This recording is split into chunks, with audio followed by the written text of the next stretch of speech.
அந்த காலத்தில் வந்து கொஞ்சம் வயசானவங்க கிட்ட வந்து இது எப்படி பண்ணுவீங்க அப்படின்னு கேட்டிங்கன்னா அந்த ரெசிபி எப்படி பண்ணுறதுன்னு சொல்லவே மாட்டாங்க. நீ வாப்பா, நான் சொல்கிறேன், நான் உனக்கு சமைச்சு வேணாலும் கொடுக்குறேன் அப்படின்வாங்க. அதே மாதிரி தான் மதுரைக்கு ரொம்ப இன்டெக்ரலாக இருக்கக்கூடிய ஒரு பெவரேஜ் பருத்தி பால். இது வந்து இட்ஸ் எட்ச்ட் இன் ஹிஸ்ட்ரி. மதுரையில் ரொம்ப வருஷமாக இருக்குது. ஸோ அதை பற்றி தான் இன்றைக்கி ஃபுட் ஆர்ட் மதுரையில் பார்க்க போகிறோம்.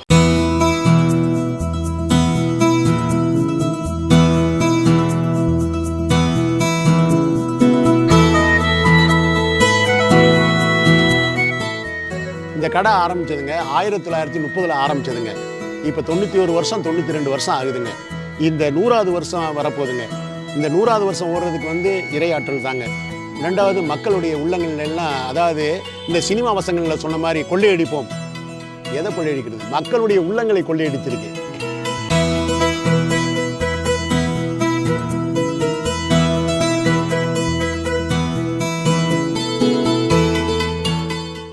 இந்த பருத்திப்பால் வந்து இந்த வியாபாரம் வந்து நீங்கள் இத்தனை வருஷமாக பண்ணிட்டு இருக்கீங்க. ஆமாங்க. இது மதுரைக்கு உரித்தான ஒரு ஒரு ஒரு பெவரேஜ், ஒரு உணவுன்னு சொல்லலாம் இல்லையா? கண்டிப்பாக. இதை பற்றி சொல்லுங்களேன். இது எப்படி ஆரம்பிச்சது? நீங்கள் எப்படி இது பண்ண ஆரம்பிச்சிங்க? இந்த பருத்திப்பால் ஆரம்பிக்கிறது முன்னால் எங்கள் முன்னோர்கள் வந்து எப்படி இதை ஆரம்பித்தாங்கன்னா, இங்கே வந்து மதுரையில் சௌராஷ்டிரா மக்கள் அதிகமாக வாழ்கிறாங்க. சௌராஷ்டிரா பாரம்பரியத்தை சார்ந்தவங்க அதிகமாக வாழ்கிறாங்க.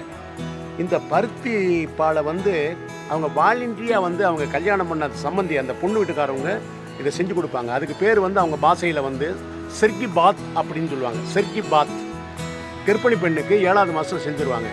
ஏன் அதை செஞ்சு தர்றாங்கன்னா, கர்ப்பிணி பெண்களுக்கு அதை கொடுக்கும்போது உடலுக்கு வந்து அதிகமான பலம் கிடைக்கும், அந்த வாமிட்டெல்லாம் வராது. அந்த மாதிரி பெண்களுக்கு உருத்தான உணவு இந்த உணவு வந்து பெண்களுக்கு ரொம்ப ரொம்ப உருத்தான உணவு. அதுக்கு பேர் செர்கி பாத்துன்னு சொல்லி இன்னைக்கு வரையும் பாரம்பரியமாக அதை சொல்லிட்டு வர்றாங்க.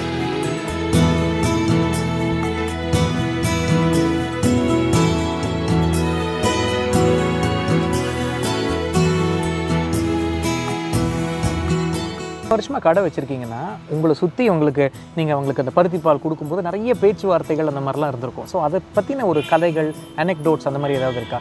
இது நிறைய ஞாபகங்கள் இருக்குங்க. நிறையா பேர் என்னுடைய இந்த பருத்திப்பால் வியாபாரத்தினால நிறைய நண்பர்கள், என்னுடைய அன்புக்கினிய நமது மதுரையினுடைய ஃபேமஸாக இருக்கக்கூடிய டிஎம்எஸ் ஐயா வந்திருக்காங்க. அது போக வந்து இந்த தமிழ் செல்வர்னு சொல்லக்கூடிய சண்முக திருக்குமரன் ஐயான்னு வந்து அவர் பெரிய பேராசிரியருங்க.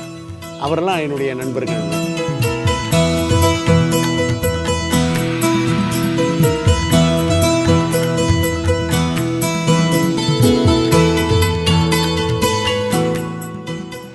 இது என்னென்ன இன்க்ரீடியன்ஸ் எல்லாம் சொல்லுங்களேன். இது வந்துங்க பச்சரிசின்னு சொல்லுவாங்கங்க. இது வந்துங்க நல்லா பாருங்களேன். இது வந்து பச்சரிசி. பச்சரிசின்றது வந்து உங்களுக்கு புழுங்கரிசினா விலகு வச்சு அந்த பச்சை சாப்பாட்டுக்கு கொடுப்பாங்க. பச்சரிசியில் இந்த வெண்பொங்கல் இதெல்லாம் தயாரிக்கிறது. இது அருமையான பச்சரிசியை ஆட்டணும். ஆட்டி இந்த மாதிரி ஆட்டினோம்னா இந்த மாதிரி உங்களுக்கு ஆட்டும் போது, அந்த குருணை பக்குவத்துக்கு ஆட்டும் போது அந்த பருத்தி பால் வந்து கெட்டி கொடுக்கும், கெட்டியாக இருக்கும். அதுக்காண்டி தான் இது செய்கிறது. இதை ஆட்டின உடனே இந்த பச்சரிசியை போட்டு இப்படி ஆட்டினோடனே மாவாயிரும். பருத்தி கொட்டையை வந்து நாங்கள் இந்த மாதிரி மொத்தமாக கிடைக்கும். இந்த பருத்தி கொட்டை வந்து இப்படி கிடைக்கும். முதல்ல பருத்தி விதையை வந்து ஊற வைக்கணும். 1 மணி நேரம் 2 மணி நேரம் இல்லைங்க, ஒரு நாள் பூரா ஊறினாத்தான் அந்த மெதுவுத்தன்மை கிடைக்கும். கையிலெல்லாம் பிக்க முடியாது. அந்த பருத்தி விதை ஊறினாத்தான் உரலில் போட்டு ஆட்ட முடியும். இந்த உரலில் ஆட்டின பிறகு, கிரைண்டரில் ஆட்டின பிறகு அதை எடுத்த உடனே இந்த மாதிரி வரும் பருத்தி பாலாச்சு. இந்த பருத்தி பாலை வடிகட்டணும், நல்லா ஜல்லடை வச்சு வடிகட்டணும். இந்த பருத்தி பாலை வந்து நல்லா கொதிக்க வைக்கணும். கொதிக்க வைக்கும் போது என்னாகும், அந்த கொதித்த பிறகு இந்த பச்சரிசி கொதித்த பிறகு தான் ஊற்றணும். 1000 இதழ்கள் கொண்ட தாமரை போல் அப்படி மலர்ந்து வரும். மலர்ந்து வர்ற நேரத்தில் நல்லா கிண்டி இதை ஊற்றினோம்னா அந்த பருத்தி பால் வந்து கெட்டியாயிரும். உடனே கெட்டியாயிரும். கெட்டியானதுக்கு அப்புறம் இந்த கருப்பட்டி பார்த்தீங்களா, அந்த பார்த்தீங்கன்னா கருப்பட்டியில் வந்து கால்சியம் இருக்குங்க. எலும்பை இரும்பாக்கக்கூடிய சக்தி வந்து கருப்பட்டிக்கு தாங்க இருக்குது. இதெல்லாம் செஞ்ச பிறகு நல்லா வந்த பிறகு தேங்காயை வந்து உடைச்சி நல்லா பூ போல், அதாவது மிஷினில் கொடுக்குறோம். பூ போல் போட்ட உடனே தேங்காய் வந்து நல்லா ஆக்கிங் ஆயிரும். ஆக்கிங் ஆனதுக்கு அப்புறம் இந்த பாருங்கள், ஏலக்காய், சுக்கு, திப்பிலி, சித்திரத்தை, அடிமதுரம், இப்படி 5 மருத்துவ குணம் கொண்ட சித்தர்கள் கண்டுபிடிச்ச 2000 ஆண்டுகளுக்கு முன்னால் சித்தர்கள் கண்டுபிடிச்சி விட்டு போனது ஆண்டிபேட்டுன்னு சொல்லக்கூடிய இந்த உள்ள அது போன உடனே என்ன செய்யும்னா சளியில் சிசரிங் பண்ணிடும். சளியை சிசரிங் பண்ணிடும். இது பெரிய அற்புதமான ஒரு மகான்கள் கண்டுபிடிச்ச ஒரு மூலிகை பொடி இது. தமிழ் கல் தோன்றி மண் தோன்றா முன் தோன்றிய மூத்த தமிழ். அற்புதமான இந்த தமிழுக்கு சொந்தமாக இந்த தமிழ் பாரம்பரிய உணவு இது. இந்த உணவு வந்து நம்ம சாப்பிடும்போது ஹெல்த் ஃபுட்டு கிடைக்கும்.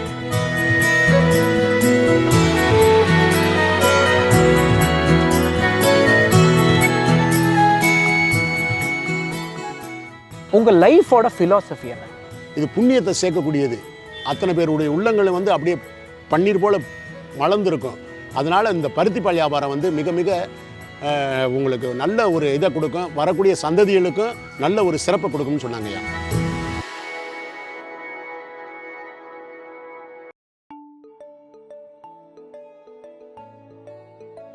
இந்த கருப்பட்டிக்கே வந்து ஒரு தனி வாசனை இருக்குது.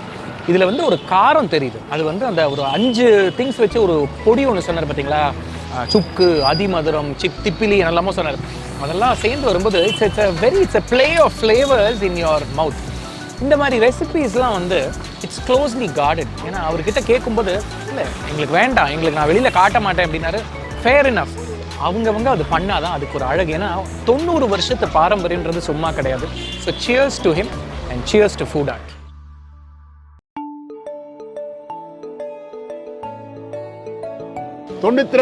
ஓடிக்கிட்டு இருக்குது. 100வது வருஷத்துல நான் உயிரோடு இருந்தேன்னா எல்லாருக்கும் பருத்தி பால் ஃப்ரீங்க.